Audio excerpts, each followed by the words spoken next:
By Abid Darcy, BBC World Service, Berlin. Image copyright BSTU. The East German secret police went to extraordinary lengths to track down people who wrote letters to the BBC during the Cold War.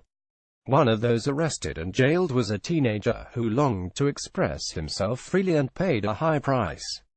It was the last day of the summer holidays.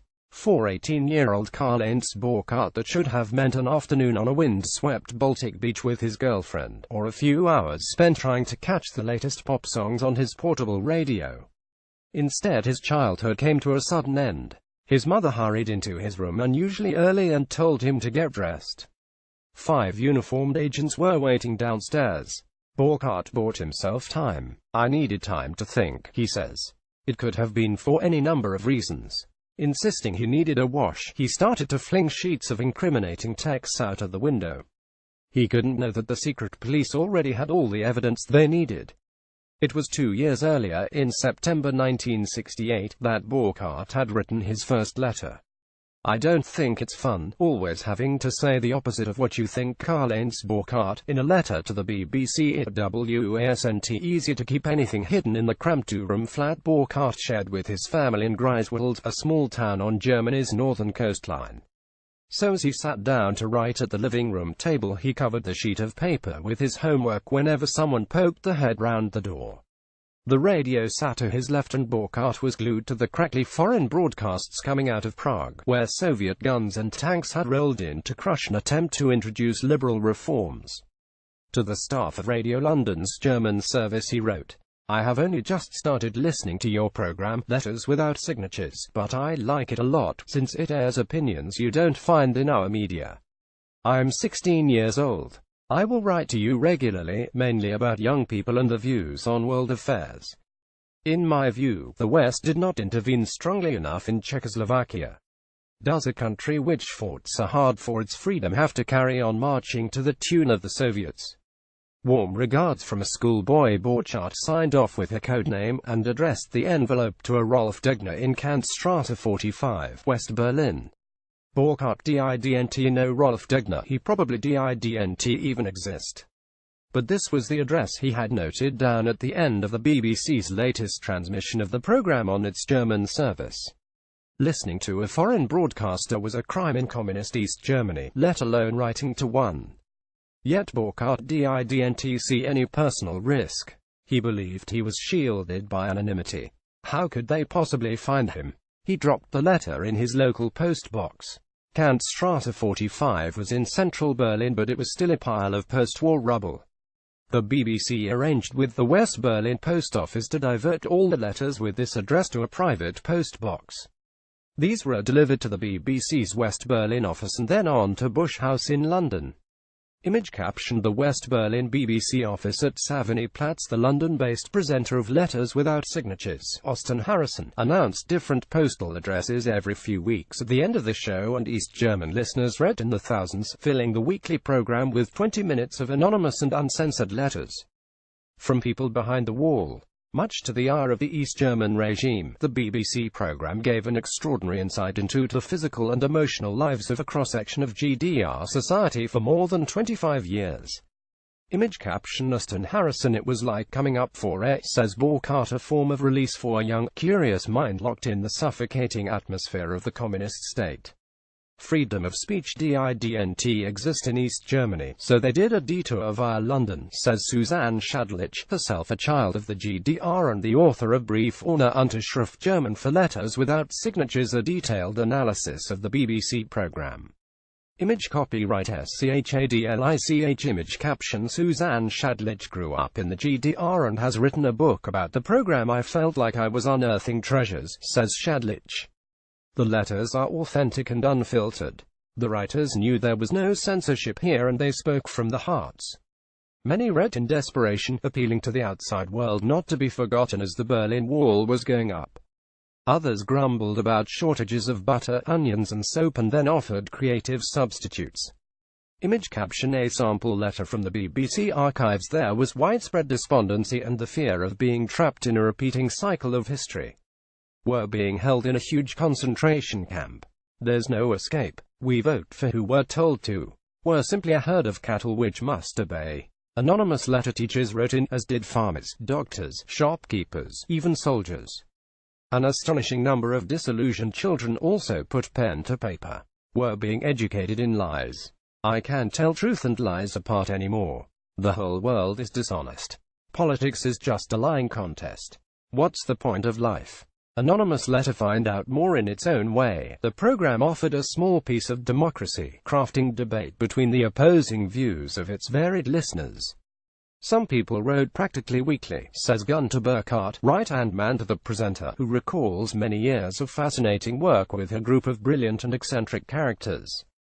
Image caption. The Letters Without Signatures team in the studio. Austin Harrison was the only presenter on the show for its 25-year run, and he developed a real bond with his listeners, Burkhardt remembers.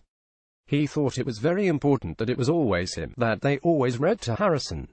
He talked about us, the family, he and his listeners. It was quite fantastic. Burkhardt kept the letters under lock and key in the London office, fearful of spies. Image caption. Producer Gunter Burkhardt kept the letters under lock and key. The Stasi not only viewed the BBC as an enemy broadcaster, they specifically saw this program as a form of psychological warfare aimed to destabilize the regime and incite resistance. They were convinced Harrison was an undercover spy, wooing agents in East Germany.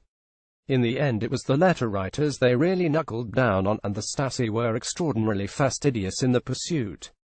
They took saliva samples from the licked envelopes to identify blood groups which they cross-checked with doctors' records.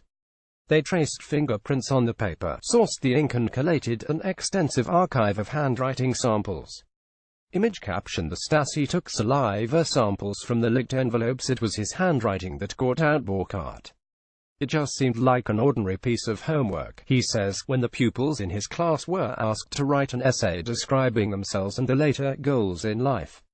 The thing is, my father thought I had such terrible handwriting he wanted my sister to write it up for me. He nearly got his way. As ordered, the school passed the essays on to a Stasi agent. Documents show a painstaking analysis of every curve and stroke of Burkhardt pen, comparing it to the intercepted letters from the anonymous schoolboy. Burkhardt wrote to the BBC 3 more times, and with each letter he revealed bolder political convictions. Dear Mr. Harrison, I am 17 years old. I grew up in this country, but don't think it's fun, always having to say the opposite of what you think. My honest opinion is that only violence will help us. If Hitler had been overthrown by the people, millions of lives would have been saved. Warm regards, a schoolboy. 6 months later he was alone in the car with the Stasi. Not a word was spoken. On arrival at Rostock Stasi prison, he was stripped and searched and put in isolation. I was still thinking, I need to get to school tomorrow, he says. It took me a while to understand what was going on.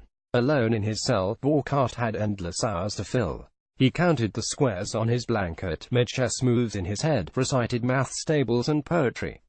Soon he started to long for the interrogations. After 8 months he was convicted for attempted subversive activities in conjunction with an enemy broadcaster. He was sentenced to 2 years in a youth prison in Dessau. Under the Nazis would have had you up in smoke a long time ago. Prison officer to Burkhardt, you should be happy to live under socialism, were the words of welcome from a young officer as he arrived at the prison.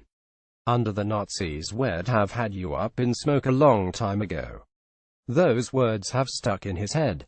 The identification with the Nazis. The Stasi terminated biographies, says Suzanne Shadlich, also drawing links with the methods and terminology of the Third Reich. The way they went after people, for example, and shut them up. Image caption. A sample letter from the BBC archives, and so it was for Burkhardt. School and university were replaced by the daily violence and hard physical labor typical of a GDR youth prison. He was put on a production line, assembling gas appliances. Safety regulations were unheard of, and none of the prisoners really knew how the machines worked. I saw bits of machinery flying through the air, fast as a gunshot, he says. I was lucky, but there were a lot of injuries. Towards the end of his sentence, Burkhardt was offered a golden ticket to West Germany. Brokered by Amnesty International, the West German government had agreed to buy his freedom. But he refused the offer. He so desperately wanted to get back to his family and friends, he went on a hunger strike. The GDR relented and he was allowed to stay. Image copyright Karl-Heinz Borchardt. Image caption Karl-Heinz Borchardt. After his release, there have been moments when I've regretted that, he says now. I overestimated a lot of my friends. When I was walking around town, they would look right through me. They feared for the future. Most of them were at university. Yet his family welcomed him back and he tuned into all the old Western stations he had missed inside. The Stasi hadn't stifled the rebel in him. Then, quite abruptly, in 1974, Letters Without Signatures was taken off the air by the BBC.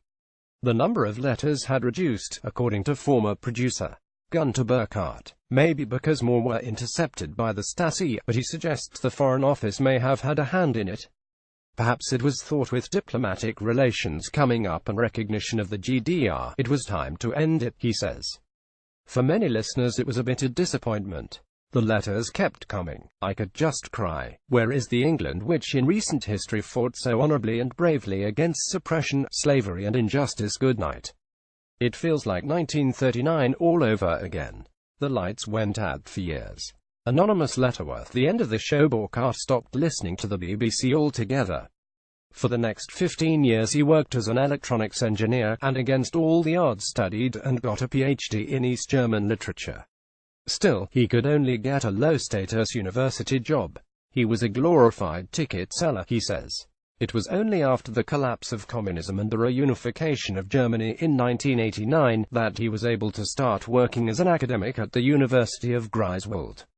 He is still lecturing in German literature there today. More from the BBC. Image caption Die Totenhosen. In 1989, when music captures the spirit of freedom, it can cross any border. In 1961, Communist East Germany built a wall across Berlin, and tried to seal itself off from the West. But new research shows how concrete, barbed wire and a huge effort by the secret police, the Stasi, failed to silence the seductive beat of rock and roll and punk. Rocking the Stasi. Join the conversation. Find us on Facebook, Instagram, Snapchat and Twitter.